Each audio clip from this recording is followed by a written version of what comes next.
সমাবেশ, পথসভা, উঠান বৈঠকের পাশাপাশি ঘরে ঘরে গিয়ে ভোট চাইতে ব্যস্ত প্রার্থী ও তাদের সমর্থকেরা। ভোটারদের মন জয়ের চেষ্টায় উন্নয়নের পরিকল্পনা ও নানা প্রতিশ্রুতিতে মুখর রাজধানীর সংসদীয় এলাকাগুলো। ঢাকা ৮ আসনে বিএনপির প্রার্থী মির্জা আব্বাসের পক্ষে তার স্ত্রী আফরোজা আব্বাস পুরানা পল্টনের কালভার্ট রোড এলাকায় প্রচারণা চালান। এ সময় একটি দল ভোটারদের ভয়ভীতি দেখাচ্ছে বলে অভিযোগ করেন তিনি। একটা পক্ষ ছড়ানোর চেষ্টা করছে যে ভোট দিতে যেন না, ভোট দিতে গেলে একটা বিশৃঙ্খলা সৃষ্টি হতে পারে, কিন্তু আমি বলেছি ইনশাল্লাহ হবে না।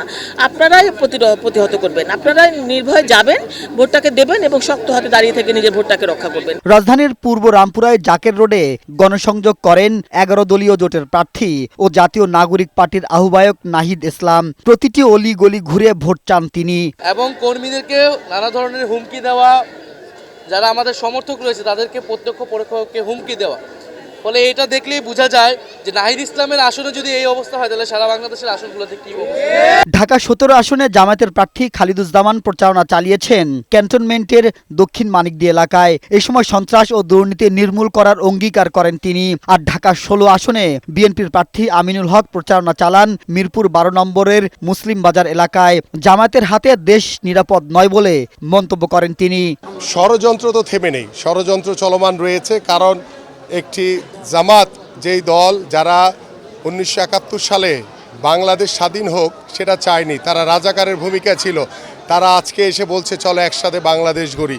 এবং জামাতের আমির আমাদের নারীদের নিয়ে যে কুরুচিপূর্ণ মন্তব্য করেছেন, এর চেয়ে বড় খারাপ কাজ আর কোনো কিছু হতে পারে না। কারণ বাংলাদেশের মানুষ তাকে এখন ঘৃণার চোখে দেখছে। যারা নারীদের সম্মান দিতে পারে না তাদের হাতে কখনোই দেশ নিরাপদ হতে পারে না। আমরা দুর্নীতিকে গলা চেপে ধরব, আমরা সন্ত্রাসকে দূর করব, আমরা মানুষের অধিকারকে আদায় করব, মেয়েদের ইজ্জত হরণ করাকে আমরা প্রতিরোধ করব, আমরা সমাজে মানুষের সঠিক অধিকার সঠিক সম্মান ফিরিয়ে দেবো ইনশাল্লাহ। ঢাকা 9 আসনে বিএনপির প্রার্থী হাবিবুর রশিদ হাবিব প্রচারণা চালান মুগদার মান্ডা এলাকায়। আর ঢাকা 14 আসনের স্বতন্ত্র প্রার্থী আবু বকর সিদ্দিক সাজু গণসংযোগ করেন দারুসালাম এলাকায়। এলাকার মানুষের পাশে থাকার অঙ্গীকার করেন তিনি।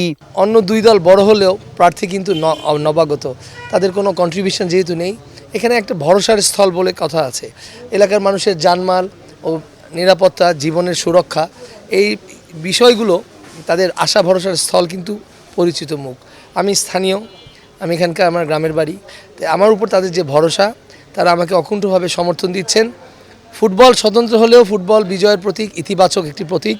এই ফুটবলের গোলের মাধ্যমে ঢাকা 14 আসনের সকল জঞ্জাল, ময়লা আবর্জনা, পঙ্কিলতা দূর হয়ে যাবে বলে এলাকাবাসী বিশ্বাস করছে। এত আত্মত্যাগের বিনিময়ে যে নির্বাচন, সেই নির্বাচনে আমরা চাই ভোটাররা ভোট দেবে, তাদের প্রাপ্ত ভোটের বাস্তবায়ন হবে। তারই ভিত্তিতে নির্বাচনী ফলাফল ঘোষণা করার মাধ্যমে আগামীর বাংলাদেশ গড়ে উঠবে। ভোটারদের নিজেদের পক্ষে টানতে চলছে যুক্তি পাল্টা যুক্তি। প্রার্থীর সমর্থকদের পদচারণায় অফিস, বাজার বা আড্ডায় প্রধান বিষয় এখন নির্বাচন। 12 ফেব্রুয়ারি ভোটাররাও নিজেদের পছন্দের প্রার্থী বেছে নিতে প্রস্তুতি নিচ্ছেন। মাহবুব আজমি, বৈশাখী সংবাদ, ঢাকা।